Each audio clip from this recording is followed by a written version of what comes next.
And so first let's start off with the panelists giving us, a 5-minute overview of their background and their journey for where they are right now. So Kalyn, could you please kick us off? Hi, it's great to be here. And I wanted to start off by making a confession, letting you all know that I am a stationery addict. And that addiction was fueled by my grandmother, Mrs. Effie Hayes, who introduced me to the world of stationery and thank you notes when I was a little girl. So I started Effie's paper because I couldn't find stationery that made my heart leap. And I thought if I felt that way, there must be other women feeling the same thing. And although my company is named after my grandmother, you best believe this is not your grandmother's stationery. So we are an online stationery company specializing in unique retail and wholesale products. We have been in business for 4 short years and have cultivated a loyal following. We are currently sold in 13 brick and mortar stores, 1 at JFK Airport and 1 at LaGuardia. We're sold at 2 online stores in addition to effiespaper.com and our Etsy shop. We've gotten some great press and just some visibility, and so I've been able to design private label product for a major New York fashion accessories company, a bridal salon in Chicago, and an up-and-coming boutique in Charleston. I am a formerly practicing lawyer turned fashion stylist turned graphic designer. So I've done a couple of different things. And I segued to stationery because I wanted to have a widget. When I was helping busy professionals get dressed, as much as I loved style and fashion, I didn't really like shopping with people. I didn't like going through the mental gymnastics of having to make them feel good about themselves, having to make them feel good about paying me to take them shopping, and then having to pay for clothes. So I would joke with my husband all the time and say, I just need a widget. I need something that can sell online while we sleep. And my widget ended up being stationery. I didn't have any knowledge about the stationery industry other than that as a consumer. But I guess 5 or 6 years ago when I got married, I hired a graphic designer in London, and her printers were in India. And we were going to need to have product immediately after the monsoon season, which meant that I had to find printers in New York to help with our collateral. Now, I started off by saying that I'm a stationery addict. And so while fashion is important to me, and I certainly wanted to have a beautiful wedding gown, what bride doesn't, what was more important to me was our wedding stationery. So that process led me to my aha moment where I decided, I think I could do the stationery thing.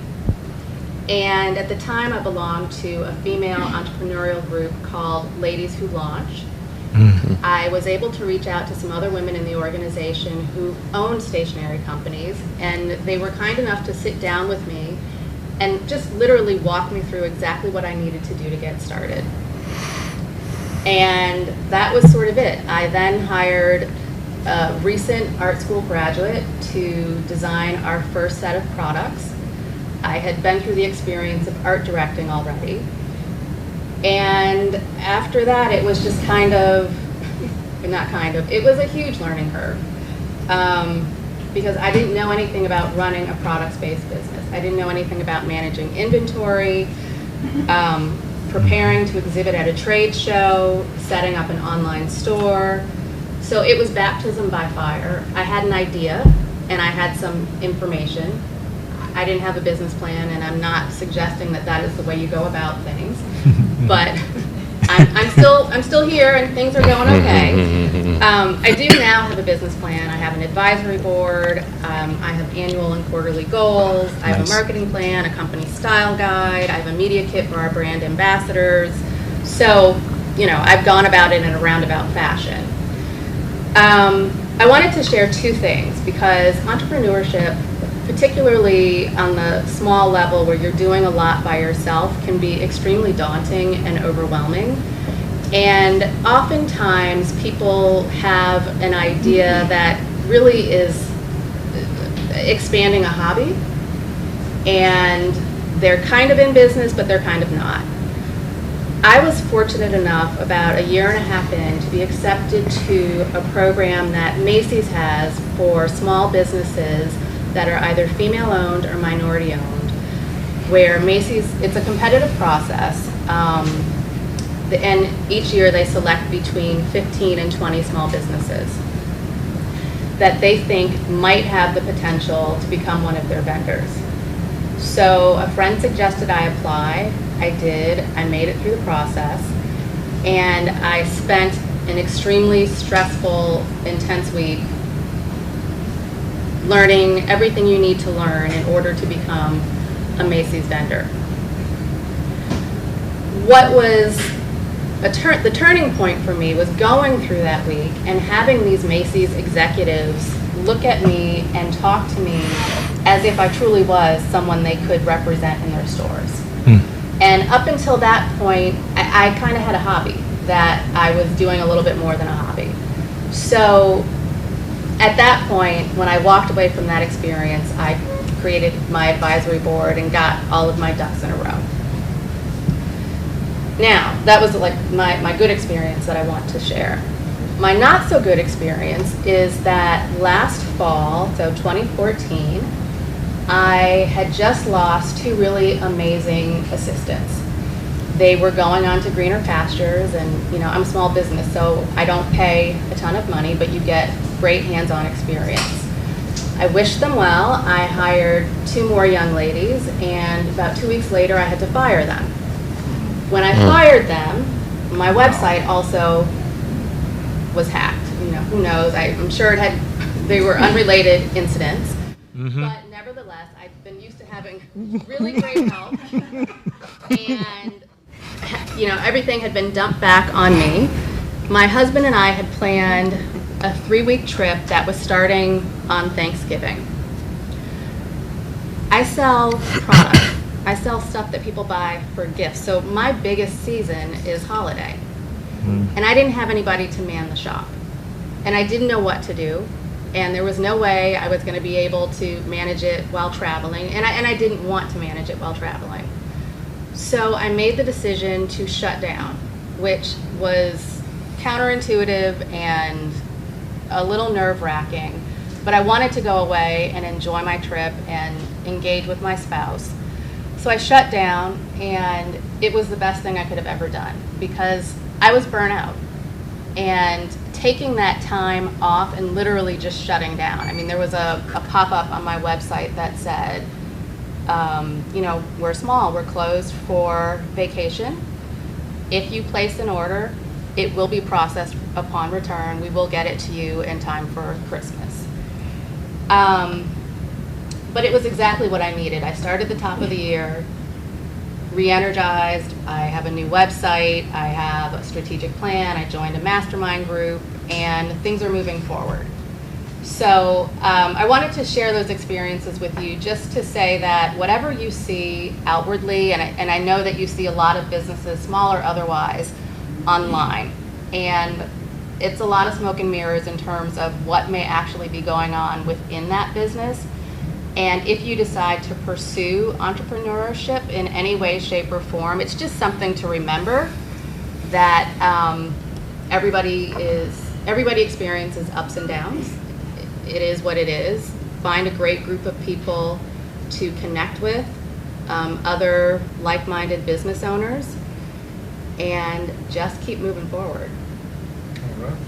So Kalyn, thank you for the overview. So next, Denmark, could you give us an overview about where you are and from where you come? Can everybody hear me okay? Okay, fantastic. So I'm currently a venture capitalist at Connectivity Capital Partners, which is based out of Midtown, New York. It's an interesting culmination of a very, it seems like a long journey. And just to give some context, I'm a venture capitalist now. I work with Connectivity Capital Partners out of New York. It's the culmination of a very long journey, and it's now the beginning of a new one. When I originally started my career, if I go all the way back, I was joking with Ms. Johnson Chandler here that, I'm from Detroit. And spoiler alert, we actually met a long time ago in Detroit. But one of the things that I was really into when I was growing up is I was really into science fiction and science and math and computers. And I was really into all the things that, today look like, technology and biotechnology and the things that are, quite frankly, what I focus on in my venture capital practice. It just took me several decades to get to the point where I could actually put those two things together. One of the things that I found one of the best learning experiences possible was working in industry. Not to say that Wall Street wasn't a good training ground. It was a great skill development. But in terms of actually learning how to deal with people and situations and thinking about the politics of how decision-making occurs and how you can win friends and influence people. That was really one of the most important aspects of my career. And so just to give you some context, I started working at Microsoft a couple years before the first dot-com crash. So I got there in '98. So, technology was interesting and hot, and we were just getting ready to hit that peak in '99, 2000, and I was very fortunate. I think that one of the similar points that I would raise to what Kalyn was saying is I had somebody who actually took me seriously, and that allowed me confidence to take myself more seriously. So at the time, I used to work for Greg Maffei. And Greg Maffei was at that time the CFO of Microsoft. He's now the CEO of Liberty Media. He's had an illustrious career, and he's a brilliant man. I was fresh out of business school, and he gave me an assignment. He wanted to understand what the international marketplace for cable looked like because he was already very well versed in what it looked like domestically, and he had recently wrote a check for $1 billion into Comcast in 1997. And so now he was thinking about, okay, well, how do we think about whether this opportunity actually travels? So, I spent, several weeks, probably like a month and a half, working with a couple of other people and put together a relatively intricate analysis of what was going on. And he said, hey, this is a good start. I want to show this to a couple people, so why don't you tag along so you can help me work through some of the details in the presentation. I didn't know any better. Sure, boss, let's go. We go into a room, and there are a total of 4 people in the room, including Greg and myself. The other 2 people are, at that time, the chief technology officer of Microsoft and Bill Gates. And so I was not ready. It took me a minute to compose myself to the point where I could even speak. But, Greg, being who he was, he took the lead, he made the pitch, and he said, but Denmark did all the work, so he should tell you about it. And I was still trying to find my voice, really. I was working through it. But what ended up happening is the fact that people actually looked at me like they were paying attention gave me enough comfort to actually have the conversation. And Greg gave me that look like, hey, you already did the hard part. All you got to do is talk about it, right? And so, we had a conversation. It was actually a riveting conversation. To this day, I still say that Bill Gates is by far the smartest person I've ever come into contact with anywhere. He's brilliant beyond explanation, and that's a conversation for another time. But he actually was gracious in his inquiry, meaning that he probed, he pushed, he tested to make sure that I actually done the work. But when he realized that I had, he was complimentary, and that was enough for me. I mean, I didn't tell him that, but I was willing to work for free after that. But the good news was that I got a chance to work with people who were luminaries at the time. They gave me a shot. They treated me not just fairly, but they treated me in a way that I thought was extremely developmental. And to them, I owe the rest of the career as it's evolved, and it spurred something that was already an interest and a passion of mine, to the point where I could take it to other places and hopefully bring good things about. I think that on the positive side, they let me offer some suggestions for things that might be interesting, and that led me to work with a team that ended up suggesting that we get into the games business. And so that team ended up putting together the business plan, the presentation, and starting the incubation process for what we now know as Xbox. So that was a great opportunity. Denmark is so modest. He speaks so modest about the creation of Xbox.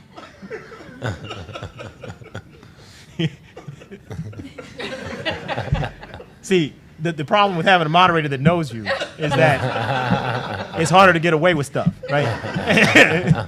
But I'm going to keep moving. See, the downside is that not everybody appreciated what I was trying to do, and so Martez and I ended up working together at Viacom.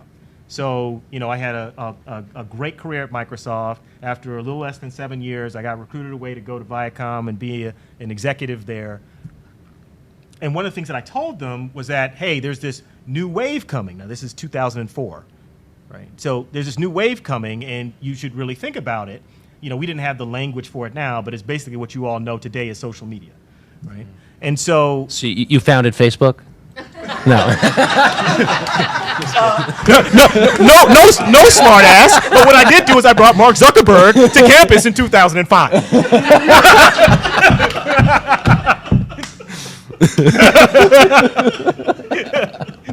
So I started talking to Sean Parker in 2004.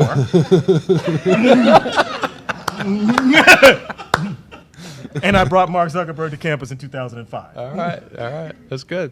With the suggestion that we actually do the deal that Sean Parker said we could do. Nice. And so, just for context, the deal was we would be able to invest at what was then a $75 million valuation. So this is real simple math here, but on a $200+ billion value today, give or take. Give or take, Yeah. right? A couple thousand times. Not bad. Yeah, anyway, but the challenge was that even though the people at Viacom were like, hey, this is great, we want you to do this stuff, go find these interesting opportunities, help us think through how the world is evolving and how we can actually be a part of that, and if not be ahead of that, sometimes people don't recognize it when they see it. And more importantly, they don't have a framework to even assess it. So it's not that I blame them for not recognizing something that they don't understand, right? It's more that I blamed myself for thinking that my job was just convincing them that something was out there, as opposed to that this was something that was mandatory for them to actually do. Because they got the first part that it's out there, but they never got over the hurdle that it was something that they needed to do, or frankly, how big it could be, right? And so, I think that that led me down this journey that I'm on today. Right after that, I was like, well, I shouldn't have to rely on other people if I can pick great companies for investment. I should just be able to write a check, which is essentially what I do now, right? But I started angel investing in 2005. And so that was the beginning of my career, because that actually allowed me to build a track record that I had the ability to find interesting opportunities that had pretty interesting growth potential. And so, just one more story. The next year, I actually was introduced to a company that was spun out. One of my friends actually that worked at Google pointed out a friend of his who was leaving Google, who worked on AdSense, which is one of the major properties associated with Google. And he was bringing one of the top engineers with him, as well as a PhD from Cal Berkeley, who had written his thesis on weather derivatives. And what he was doing was talking about reinventing the insurance market for agriculture based on weather. So, you know, his thesis was everybody knows how to hedge risk. You know, there's tons of products, whether they're derivatives or insurance, that are built to hedge risk. But if I'm a farmer, and let's just make it simple, I'm an orange farmer in Florida. If I have a frost, what do I do besides lose my crop? And the answer was there aren't clean answers. You could cobble some really kludgy stuff together, but there wasn't a clean answer. And he's like, well, maybe what we should do is take all of this weather data and develop an algorithm that could, you know, basically act as actuarial science to figure out what should the premium be to pay for an insurance product that would protect people's crops. Now, you know, fast forward, and I invested, and fast forward, 7.5 years, and, you know, Monsanto wrote a healthy check for them to buy them out. And so, you know, one of the things that helped to reinforce, though, is that, you know, you've got to stay true to yourself and your passion, and you shouldn't let the fact that other people don't understand either you as a person or your skill set or your passions prevent you from pursuing the thing that is inherently who you are, right? Now, Martez can attest to the fact that, you know, that this is inherently who I am, right? I need to be around the new and the hot, right? And I've just been fortunate that I could actually get paid to do it. So Denmark, thanks for that. So next, Brandon, could you give us an overview about yourself, about AppNexus, and about what you think is next for you guys? Yeah. So real quick, AppNexus is the largest independent, what's called an ad technology company in the world. We're sort of our closest competitors like Facebook and Google. I'm their chief people officer. The route to get there is kind of circuitous and interesting, so I'll just kind of quickly run through it. And just, you know, ad tech is basically, we're kind of the plumbing, the infrastructure that allows people to buy and sell online advertising in a what's called programmatic or automated way. You could think about it like real-time bidding. You could sort of think about it as we support about 40 billion real-time auctions a week through our platform, and our customers are buyers and sellers of online media. So security's route to get there real quick. And then I'll kind of tell you why I think it's important. I have an undergraduate degree in history. Then I went on and I was a community organizer in Anchorage, Alaska, working for a nonprofit housing provider. Cool. And community organizing is literally the best training you can get to be an entrepreneur. I deeply believe it, because all of the skills I learned as a community organizer, I literally apply every single day, because at core, it's about how do you take passion and vision, and you have nothing else, and then mobilize people to align to that passion and vision to go then achieve it. At core, that's what community organizing is. At core, that's what entrepreneurs do. There's a lot of other smart stuff they do too, but like run the country? Like run the country and stuff, yeah. So I was a community organizer in Alaska, then went and got my master's in public policy.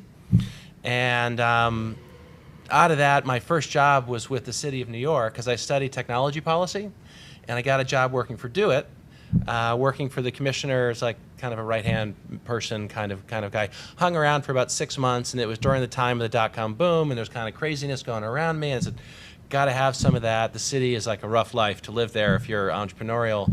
So joined my first startup. It was a social venture called CitySoft. It was a for-profit that had a deep social mission in mind to work with community training centers in low-income communities like Harlem or Roxbury, help them develop programs to train folks in the community in technology skills. We then would hire their best and brightest, make them full-time programmers, and we went about trying to build a business together that way. And did a lot in startups. So you did a lot of sales, did a lot of project management, did a lot of ops, kind of you do everything in the startup world. And hung out for about 5 years, learned a ton, And after a while, it's just the company still exists, proud to say. But I just let the CEO, it's like CEOs are hard. Like it is like I've never been a CEO, never founded. Like to be a founder is like the most courageous thing you can ever do. And to your point about burnout, like if you don't manage that, you're going to check out, or your employees like me will check out, and I checked out. But then joined another startup that was a for-profit that sold software to governments and nonprofits. Led their sales and services teams. Did that for a few years. We then got acquired by a company called ACS, Affiliated Computer Services. Hung out for about 6 months, big Fortune 500, wasn't a lot of fun. Then skipped that and joined my next startup, which was a company called Opsware. Opsware, for those of you that might know, are founded by Ben Horowitz and Mark Andreessen. Andreessen's the guy that invented the Netscape browser.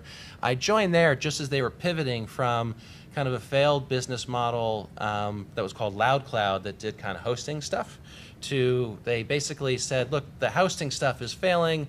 The stuff we've built to automate the management of our data centers is actually pretty hot, hot. So let's like flip that stuff into enterprise software and go sell it. So they fired almost everybody, kept their engineers, kept a few other people, and then went back to market. I joined just as they were going back to market, running operations for their global services groups. And I was in a pure operations role. Did that for about a year or so, and they're like, look, we need somebody to build our education services group. Can you build our training group? Said, sure, let's do that. Did that for a couple years, and like, look, we need somebody to go to Romania to start up our engineering office. How do you feel about moving to Romania? Said, great, love it, let's do that. Packed up my wife, and I had one kid at the time, moved to Romania, built up their engineering office. Did that for about a year, built it from 0 to 40, and then Hewlett-Packard bought us. So now I'm like, oh man, I live in Romania. I am in Romania and just got acquired by this like 400,000 person company. And I'm in engineering, like running an engineering office. And like at HP, like when you're in engineering, you don't leave engineering. When you're in Romania, you don't leave Romania. What do I do?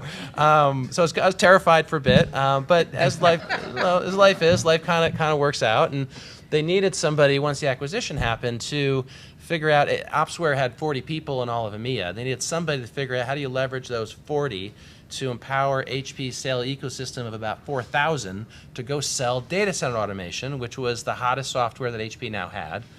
And so my wife's Polish. She's from Poland. We met there when I was in graduate school. And Poland's not too far from Romania. And my role now was basically a sales role. So I was back in the sales org. Moved to Romania so my wife could be with her family. She's never been happier and still hates me for leaving. But had another kid, got to raise them in Poland for a bit, which was amazing for us and them.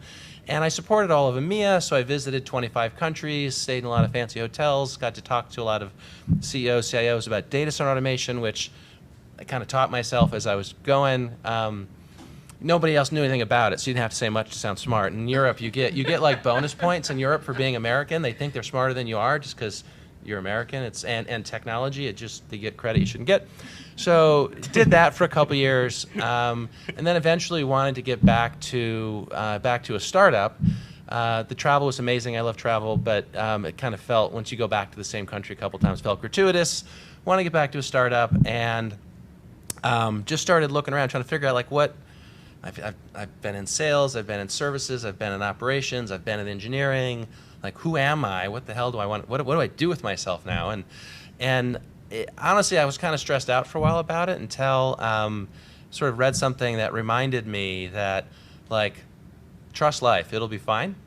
And just be honest with life about who you are and what you want. And don't worry about positioning. Don't worry about, like what you are is somebody that loves to build, loves to create value, loves to work with like amazing people, and can do that in a lot of different contexts. So just be truthful about that, throw that out into the world, and good things will come back. And they did. I was talking to a guy who was introduced for a friend of a friend, who then introduced me to David Rosenblatt, who is the former CEO of a company called DoubleClick, which was like the original ad tech company here in New York. And had a great conversation with Dave and just said, look, here's my thing. Like, I don't know who I am. Like, this is just what I like to do. I'm kind of insecure about it, but if it's always felt right and it's done well for me. And his thing was like, listen, that's just do that. If you just do where you're going to learn the most, you're going to work with people that inspire you, and you can make the biggest impact possible. Keep doing that, and it'll all be good. So don't worry about it. I said, great. And he said, so to use a guy like me, because DoubleClick had been bought by Google for $4.5 billion, so David was doing pretty well for himself now. So he said, use a guy like me, just if you find interesting companies, like let me know. And here in New York, so I was looking to go back to New York, I was in Poland. And he said, I'll tell you, like thumbs up, thumbs down, good company or not. Reached out to him 3 days later. There was this position called Director of Marketing for a company called AppNexus that at the time was about 20 people. And I was like, you know what? I've done sales and services and engineering. I've informally done a lot of marketing. I'd love to do marketing. That sounds like fun. So I sent David the resume and said, so David, like, what do you think? Like, I guess you probably know these guys. You're in ad tech. You know what I'm interested in. Like, do you think I'd be a good fit for this job? He's like, absolutely not. Now you're getting a little carried away. So they actually need somebody that knows marketing. He said, but I do know those guys, and I actually sent them your resume 2 days ago because they have a role that hasn't been posted to build their services group. I'm like, oh, okay, well, I like services too. So, and so I'm like, all right, well, that's cool. I got an introduction. Yeah, that one. Yeah, that one too. And then I did a little more research, and then it turns out that my old CEO from Opsware were angel investors in AppNexus. I'm like, oh, like stars are starting to connect. So like I reached out to them and said, hey, could you introduce me to these guys at AppNexus? And of course, David introduced me to these guys at AppNexus. The guy that introduced me to David introduced me to the guys at AppNexus. And finally, one of the founders calls me up and says, who the F are you? Like, everybody's telling me I should talk to you. Like, you're in Poland. Why do I want to talk to you? Yeah, and the guy who said that would be my friend. Yeah. Yeah. So that was Brian O'Kelly, your friend. Wonderful guy. So then I said, look, this is who I am. And interestingly, the only, because Brian, although he's a CEO, like he's an engineer at core. Like he's a Princeton, ComSci. He takes great pride in his ability that he still codes, or at least he tries to. We try to keep him away from that now. But and the only reason he hired me is because I did this stint in Romania, running an engineering office. So he thought I was more technical than I really was. And by the way, when I took that job, my boss at the time said, don't do it. You're flattening your career. Like, well, you're going to Romania. Like, come to Silicon Valley. I've got a VP job for you here. Why are you going to go to Romania? But I made the life decision. Like, I want that life experience. And that life experience is what brought me to this job now. Started when we were 28 people to build the global services group. I had one person at the time.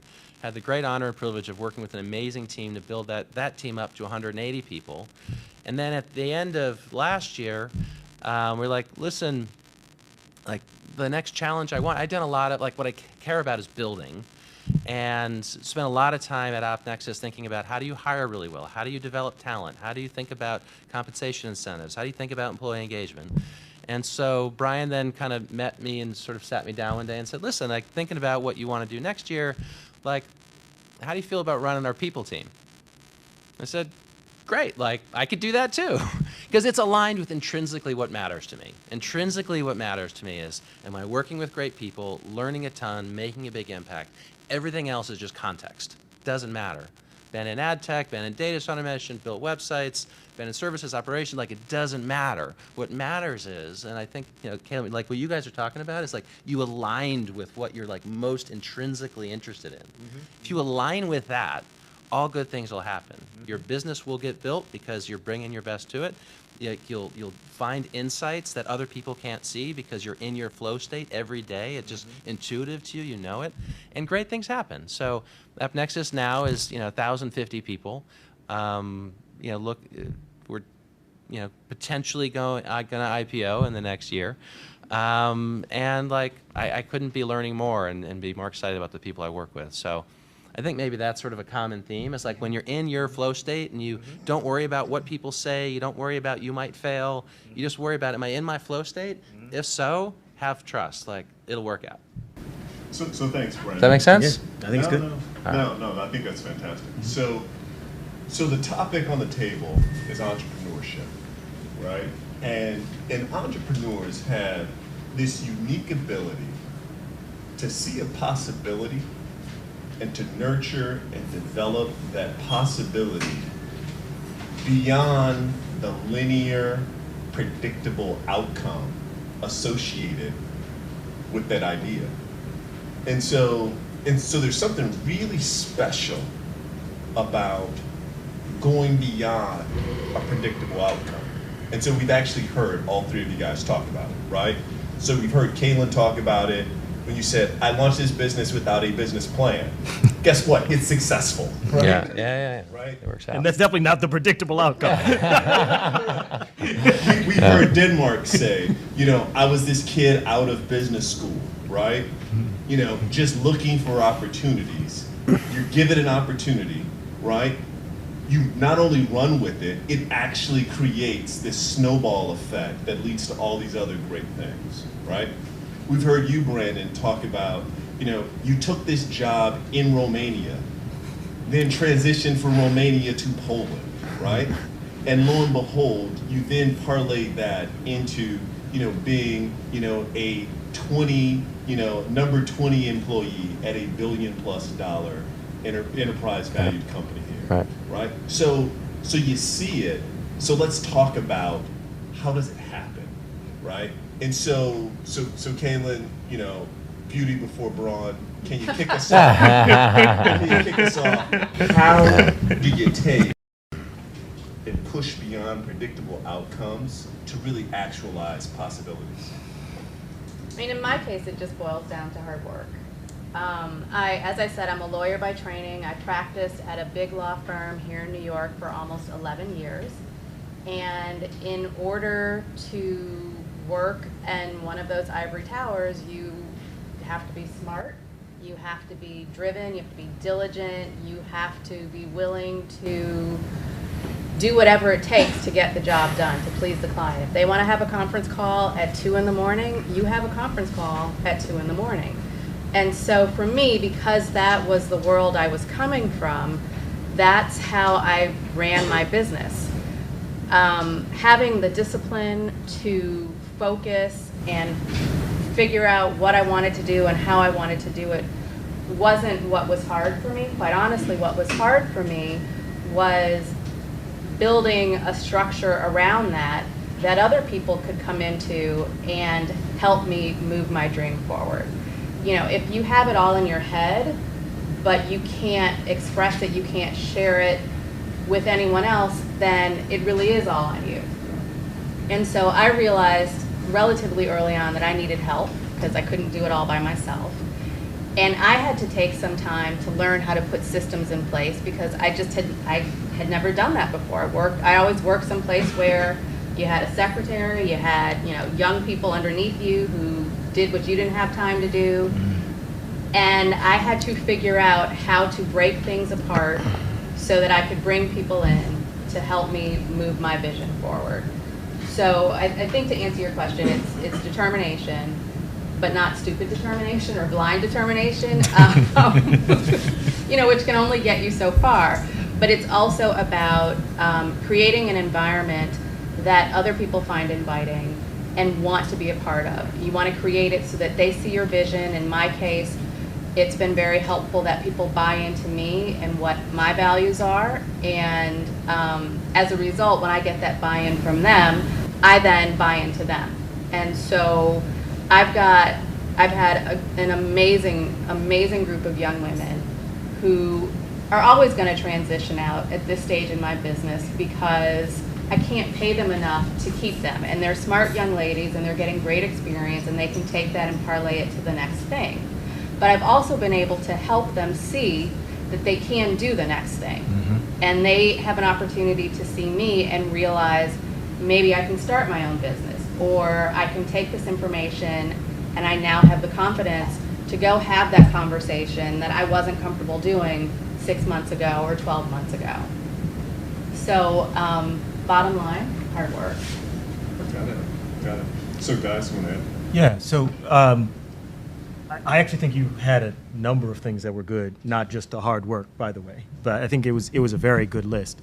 But rather than rehash that, I want to just add a few things to it. I find that entrepreneurship at its highest form usually revolves around a very bold passion.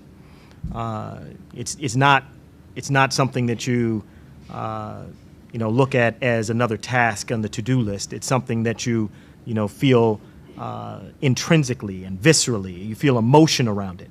You mentioned that you were an addict for stationery, right? That's about as visceral as it gets.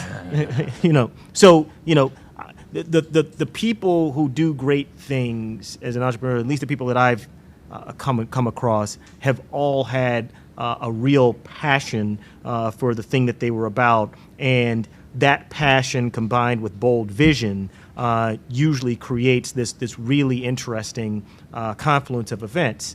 When you combine that with some unique problem-solving skills, some persistence, and some perseverance, I think that usually gets you to an interesting mixture that, not to say that if you have that you'll win, but the people who win tend to have that. And from another vantage point, I don't want to lose the part about the discipline, the determination, the hard work like that. But the other vantage point I'd say is that being both aware and self-aware are also critical, right? So, being aware of your situation, you were very aware, right? Like, hey, you know what? I can't do this all myself, right?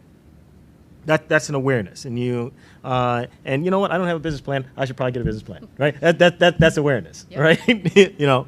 But you were self-aware in that you said, hey, actually, maybe it's just better to shut it down right now, because if I keep doing this isn't going to be good for anybody, right? Right?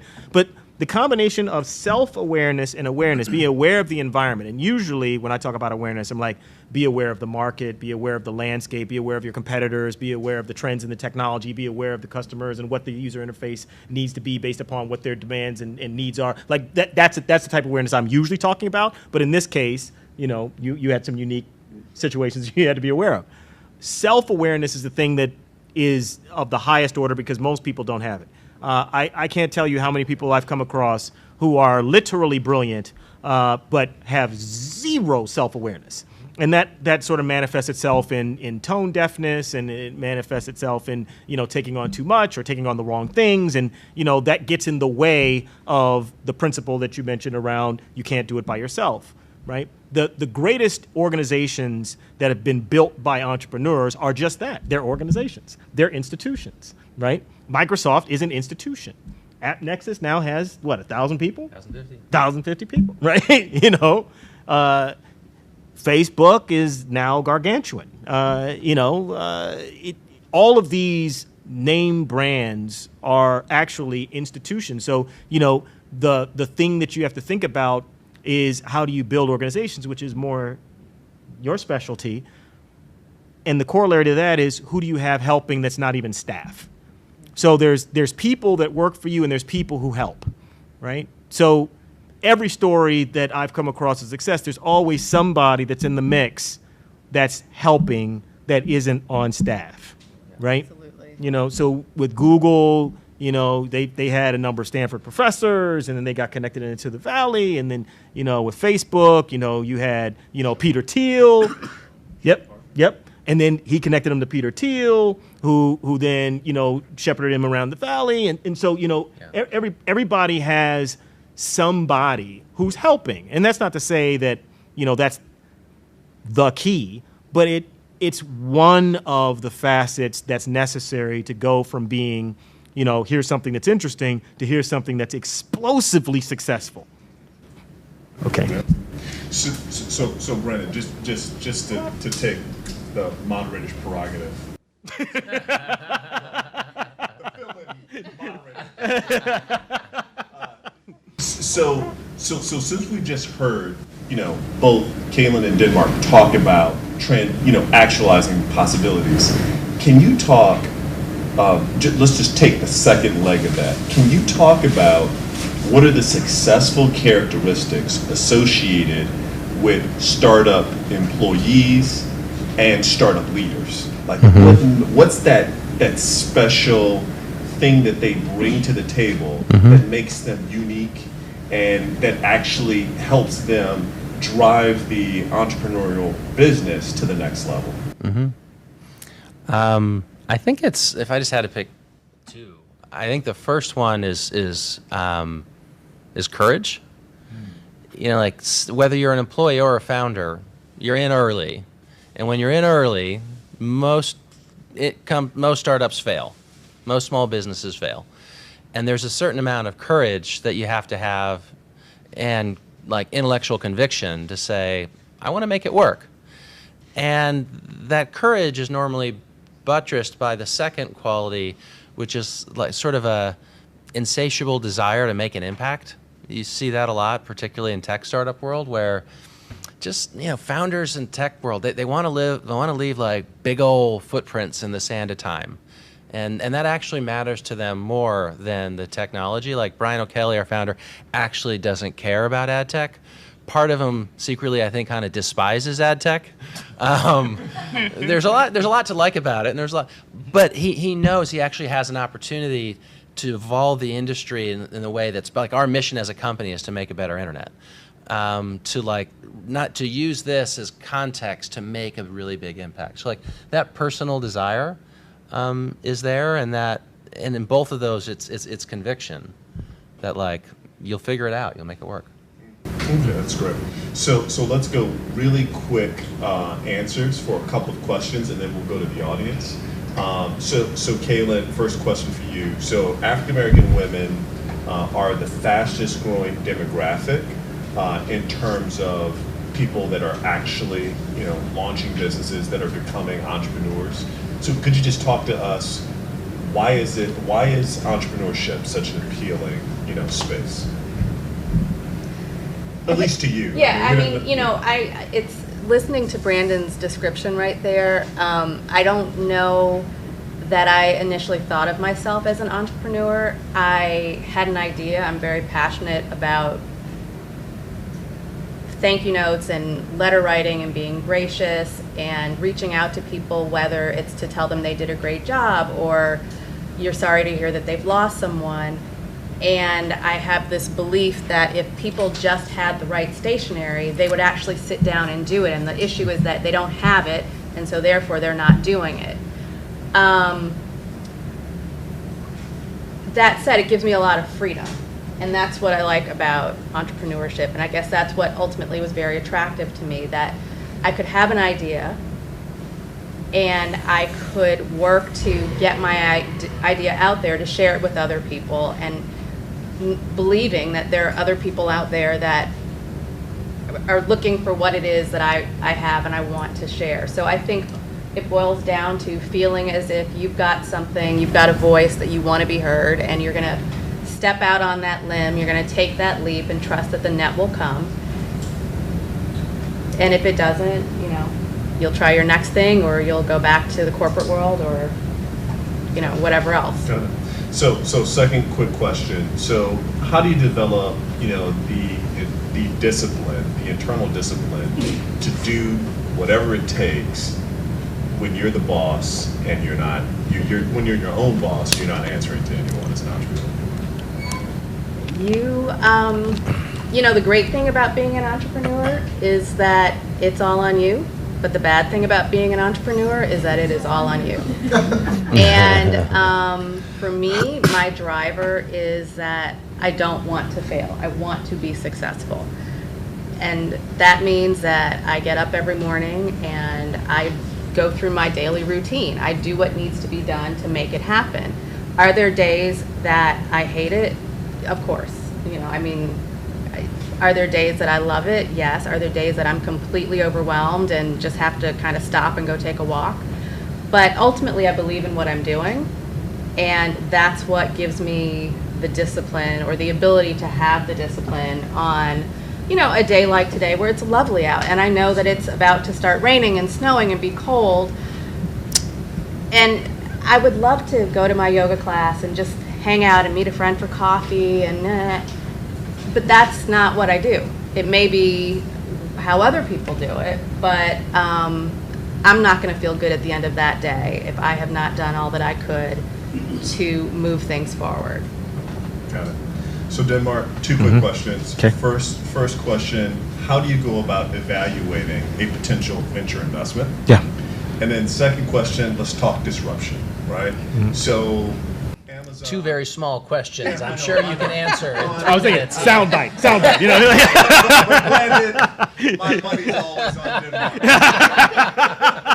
So, Yeah. So second question, disruption, Denmark. Sure. Uh-huh. Amazon, biggest retailer, but don't own any stores. Yep. Uber, biggest transportation company, don't own any cars. Yes. Right. Airbnb, biggest hotelier, don't own any hotels. Right? Absolutely. So let's talk about disruption within that context. So first, Sure. how do you go about evaluating potential venture investments? Yeah. And then second, disruption. So they're actually tied. So I'll try to simplify it that way. So I actually look for disruptive innovations, and in two contexts. I'm either looking for something that feels like it's a game changer or it's a breakthrough, and I'm looking for game-changing science and breakthrough innovations. So just as an example, right? As an example, one of the companies I invested in, based out of San Diego, has re-engineered a virus that they then, through a minimally invasive procedure, inject into people's brains when they have brain cancer, glioblastoma, multiform type. And the virus actually attacks the tumor from the inside. Because through a small chemistry experiment, the re-engineered virus actually contains protein that once you take a oral or intravenous medicine converts to FDA-approved cancer-killing drug. So you actually have several problems solved through that process. But the big point is you actually extend people's life in the most virulent form, against the most virulent form of cancer. That would be an example of breakthrough / game changing. But so I look for either a new market or a market that's been completely redefined. So if you look at the examples that you provided, what Amazon did is they redefined retail. Right? And they said, wow, that's cute. You've got all these stores where, people can walk around. And yeah, that's nice. But, you should let me know how that works out for you. Because I've got this low-cost model with these big warehouses and, robots that actually do the sorting for me. But, I'm going to use a low-cost model to sell the exact same product at a lower price with a higher gross margin. But, you let me know how that works out for you. I'm going to redefine this market from underneath you. What's interesting about the other characteristics of, the on-demand economy, Airbnb, Uber, and that ilk, is that they have basically redefined the market from underneath the traditional competitors. So what Uber did is they went into a market that said, I am a taxi driver or I am a black car driver, and said, actually, there's only two people that matter. There's people who need a ride and are willing to pay for it, and people with a car that are willing to provide a ride in exchange for compensation. That's all that matters. And all these other designations are artificial. And so by doing that, we're going to expand the market by redefining both supply and demand. And by doing that, they created, in essence, by their argument, a lead generation business to utilize the capacity of labor in the market, right? And now Airbnb did the same thing, except instead of capacity for labor, it's a market. It's a utilization, a capacity utilization argument for space. So Load balancing. it's very much a load balancing and very much a capacity play against extra room. So hotels think of the market one way, and Airbnb said, okay, that's nice that you think of it that way. But again, the market is people who are willing to pay for a place to stay, and people who have space in their place that would allow somebody to stay and be willing to be compensated for it. And in that way, they've redefined a market to be more expansive, more inclusive, but also, if I'm a hotel, in a scary way, it's competitive because I realize that that's actually the market that I'm competing in. So, I think that in all of these cases, what you're really talking about is what's the definition of the market that the world sees versus the market that the businesses operate in, right? And if people can say, oh, well, actually, I'm going to redefine the market by what the world is actually worried about, then that's actually really interesting, And then that, hopefully, if I can find more of that, I'll be doing pretty well the next time I talk to you guys. All right, Brandon, two quick questions. First question, how does the fact that the founder is at the helm of the company, how does that actually impact the employees and impact the potential prospects for growth? And then second, a real simple question, how does a company become a unicorn, right? And so a unicorn is defined as a company that has a valuation of $1 billion or more dollars. So Your turn Small for the question. easy questions. Small question. so I figured I'd give everyone a softball.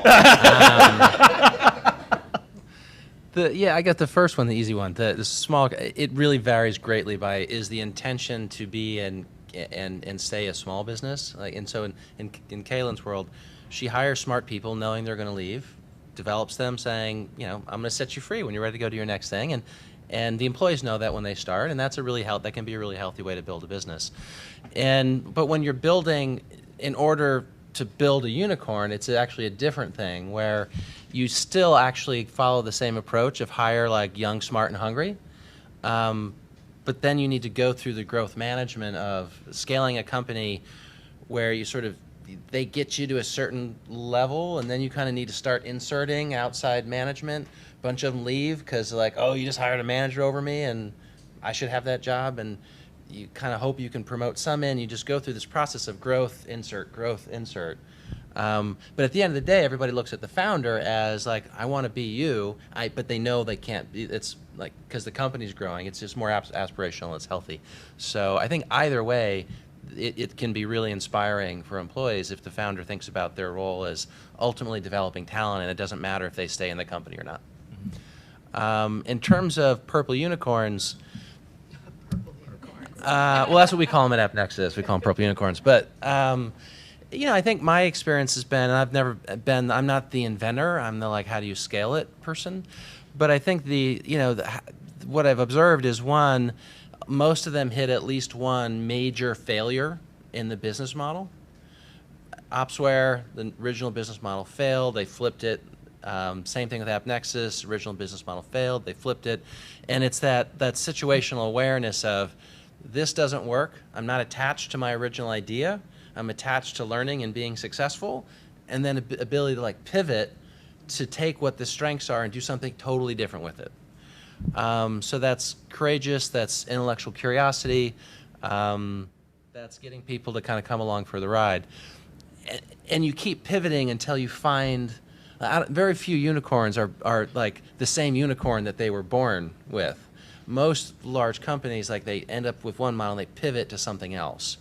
And they do it by continuing to be just deeply open-minded about what is the market telling me, what are my customers telling me, what's actually working and what's not attaching to original idea, always being willing to throw it out and start anew until you find that product market fit. All right, so let's open it up to the audience for questions.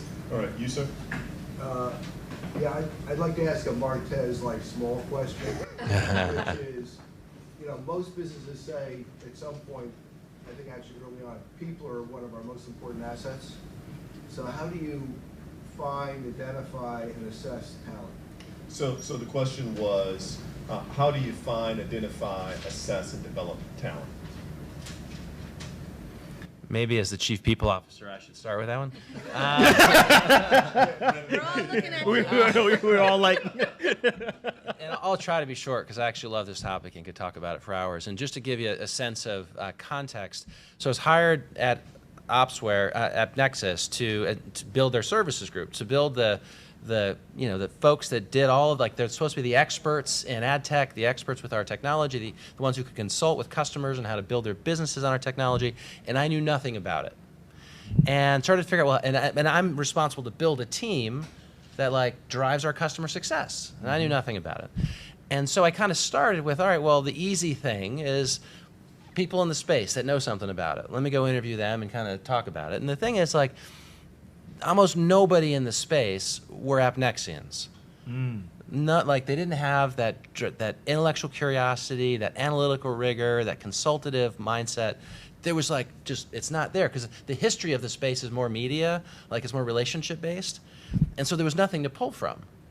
And we had a couple folks in the company that were successful, and I'm like, all right, well, and again, we were 28 people at the time, like, well, who's successful and why? Like, what's their DNA? Mm-hmm. And what we found is that, all right, well, their DNA is like analytical rigor, like collaborative and like want to work with others to make goodness happen, and deeply intellectually curious. So I'm like, all right, so that's what works. How do I start to find that? And so we built an entire interview process where we went to market, like the talent market, literally with the mantra of no relevant experience required. Just like, we're looking for these qualities. Come interview. And then we built this process where each interview was targeted at one of those DNA elements. And we had a checkpoint like midway through. So this is this blitz process where we just brought them in hordes. And after 3 interviews, one looked for what we call rockstar potential, because I think at the end of the day, potential is actually the most important thing. The second thing was analytical horsepower, like you got to have an analytical toolkit. And the third one was values, like you got to believe in kind of how we think about the world. And then we do a check-in and say, look, the team would collaborate and say, like, how well do they align? Some of them we'd send home. Some of them we let on to the next round. We had 2 more interviews. One was, and only one of them was job specific. The other, and this was for like 6 different jobs, exact same interview cycle. Well, this one was job specific, and everybody needed to be somewhere between like highly consultative and highly technical. And we did that just to see where you were in that continuum, which then helped us guide to who should the last interviewer be, because that'll be the hiring manager. Because depending where you were in that scale, you'd be a better fit or not for one of those roles, and then hired them or not. So the story then is like, find out what's the DNA that's going to make people successful in your company. Realize that this is going to be counterintuitive to everybody, because human nature is you value in other people the qualities you have.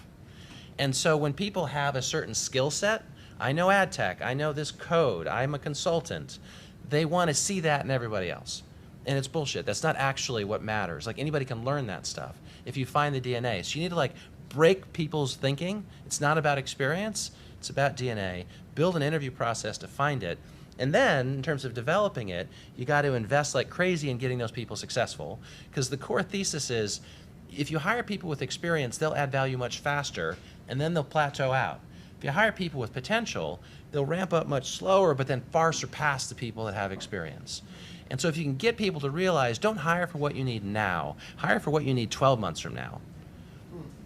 Because they're going to get there and they're going to do a lot more. And then then we just built this really rigorous onboarding process where literally by week 5, I knew if somebody was going to pass or fail. I knew if they were going to be successful. Now, our interview process was pretty rigorous. So like generally most people passed. We have a very low turnover rate. But there was this series of, I believe, like in life, you only know what you can say out loud to others, whether it's personal or professional. And so we built this process where there was a bunch of learning they would need to do in each week, and at the end of the week, we would do this role play, where the new hire played teacher, and they would teach the students who were veteran employees in the topic. And they'd have to present this, and the students knew your job was to test to the point of failure. Find out what they don't know, not what they know. And so keep pushing them. And so it was a very stressful process, which also is intentional, because as part of development, you're trying to set the culture you want to develop throughout the history of the company. So the culture is, we work hard here. We expect a lot from each other. We expect you to teach yourself. We hold ourselves to a really high standard.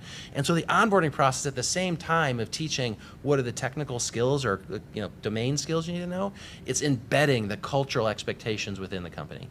So by the end of 5 presentations, because each week's a different topic, a different presentation, like you either made it or you didn't. And most people made it because we spent a lot of time interviewing really well. The ones that didn't, like you just managed them out. And you said, listen, you're an amazing person, you're just not going to work here. So the thing, if you hire really well, and then you onboard them, acclimating them both to the culture and to the domain, things get easy from there. All right. So 2 more questions? Well, okay. You, ma'am, and then you, sir. You all mentioned mentors or helpful networks or people who open doors for you, and you mentioned how important that was. But I'm just wondering if you have advice about how people who don't aren't naturally from a network like that, or didn't go to Harvard Business School, or have like a built-in network, how do you access that, or how do you join a mastermind group? I think is something you mentioned. Or is it Ladies Who Launch? Or how do you find out about those things in order to get into that network and try to find people who might be those hands up? So the question was, how do you actually break into, so break in behind the veil for networking, mentor, development, etc., so that you can actually turbocharge your development? I would say I think almost everybody has a friend who has a friend who has a friend who has their own business. And just start talking to people. You have to tell people about what you're doing or what you're interested in doing so that you can receive whatever it is they have to say. And then you've got to have the courage to follow up and say, the other night at dinner you mentioned your friend so-and-so. Would you mind putting me in touch with them? Online is a great way to get started as well. There are all kinds of blogs, written by small business owners or just folks in the space. There are lots of business consultants as well, giving you great tips and advice on who to reach out to, how to reach out to them. The organization I mentioned, Ladies Who Launch, is nationwide at this point. It's a great organization. I've met a lot of really wonderful women through that. There are workspaces for people who work from home that you can join or go and pay on a daily basis, and it's got a built-in network there. I mean, if you want it, it's there. But you may have to seek it out a little bit. And then to your question about mastermind groups, they're just essentially accountability groups. And I've been in a variety, some with friends, some with people I didn't know. And what I've learned is that what you need to find in an accountability group are people or a person who are truly going to hold you accountable. And when you talk, you set your time, whether it's weekly, monthly, however you do it, and it's allotted. Your first 15 minutes you talk about X. Your next 15 minutes people give you feedback, and you have to keep to that. And can it turn social? Certainly. I mean, these people are deep in your business, and oftentimes personal comes up in that. But you have to, for the time that you are talking about business, you got to keep it that. Otherwise, it gets off track, and it's not helpful to anyone. All right. So last question, sir. Sure. My question is primarily for Mr. Atkinson. I've been working in not-for-profit organizations for a long time. And now that I've been trying to move into a more business environment, a lot that I hear is, you're coming for not-for-profit, nobody's going to hire you. Nobody wants you. And what I hear in your story is very different. That you use your experience as community organizer and non-for-profit to actually launch it. Yeah. How did that happen? Can you talk a little more about it? Yeah, I mean, I'm sorry. So the question was around career changing, and in particular transitioning from a non-for-profit into a startup environment. How do you actually make the sell? Yeah, I mean, because I've hired lawyers, I've hired teachers, I've hired folks out of nonprofits. The thing, so yes, there is a natural challenge that I think most businesses look at your resume and say, like, where'd you work, what are the exact skills you have, and it's a barrier. I think you overcome that barrier, by doing a great job networking, because at the end of the day, like, network matters a lot, because people forget the resume when somebody says, oh, I know so-and-so, you should talk to them. So networking is really half the battle. And then the other part is just get clear in your own mind as to what your core transferable capabilities are. So forget experience, like capabilities are transferable from one industry to the next. And pitch your capabilities, not your experience. And make it clear how those capabilities are transferable to this new industry, this new firm. So Dean, okay. So Dean says one more question. The very back. Hi, I just want to say that I'm very inspired by your stories. I do have a question about employment for two really underrepresented groups, and I was thinking about what entrepreneurship or hiring good people and what we do about it. Versus people with like physical disabilities from feeling unrepresented, there's a huge stigma. Somebody does great on a phone interview, comes in a wheelchair, and all of a sudden the job's occupied. And that's happened to a lot of people that I've known. The second group are people over 50. They, older workers also face a lot of stigma, and that's something that's very concerning. 50 is only about 35 years away from me. Me too. These are concerns that I hear a lot from people, from colleagues that work with disabilities, and I feel it's true. They go on interviews and they might look great on paper, then as soon as they see them, no. Same thing with older people. And I'm hearing your stories about hiring and starting your own businesses. And is this something that entrepreneurship or hiring good people can somehow mitigate or help or maybe change the social structure that seems to be systemic against these folks? So the question was, there seems to be a systemic issue around hiring people with disabilities, as well as people that are more mature. Is entrepreneurship a viable, alternative for that population? I think entrepreneurship definitely is. As I've said, I often hire young women kind of right out of college, but I recently have hired, I honestly, I don't know how old this woman is. I'm going to guess she's probably in her 50s, because I just needed a grown-up. I need somebody who can make phone calls, who can follow up, who knows how to talk on the phone. I mean, I love millennials and they keep me young, but they don't want to talk on the telephone. And when I say, call so-and-so, they will sit across the table from me and, they'll either do a chat and I have to say, pick up the phone. So for me, I'm getting to the point where I need a little bit more accountability in certain areas. And I've been looking for that.